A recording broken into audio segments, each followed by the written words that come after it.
Dans le cadre du plan Rhône numéro 2, ce sont 56 km de travaux de sécurisation qui devaient être réalisés sur les digues fragilisées du Petit Rhône et protéger 30 000 personnes.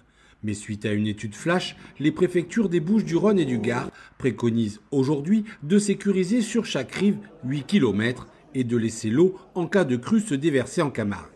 S'il y a une inondation en rive droite, l'eau va remonter par les terres basses et va remonter sur les parties basses de Bellegarde. Après Albaron, si l'eau passe, elle viendra direct au Vacarès, mais avant Albaron, elle remontera jusqu'à Trinquetail.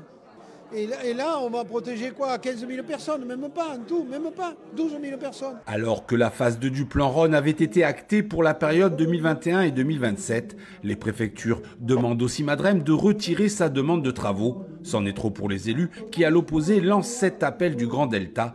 Parmi les signataires, des sénateurs, des députés et des maires en colère. Si on ne poursuit pas ce programme de lutte contre les inondations dans le cadre du plan Rhône, il y a une partie de nos populations à qui on avait promis des protections il y a 20 ans qui ne le seront pas. Et ça, je le trouve aujourd'hui scandaleux. Ça veut dire quoi? Ça veut dire qu'on attend encore des drames? Et je pose la question, qui va être demain responsable?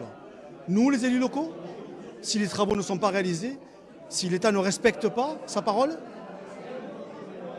Je pense que les drames aujourd'hui espagnols doivent nous faire comprendre, peut-être à l'État, que ce n'est pas possible, qu'il faut sécuriser les 30 000 personnes qu'il reste à sécuriser dans ce grand delta du Rhône. L'appel du Grand Delta va être transmis au Premier ministre et au ministère de l'Environnement. Le coût des travaux de la phase 2 du plan Rhône est de 150 millions d'euros. Les inondations de 2003 avaient fait 700 millions d'euros de dégâts.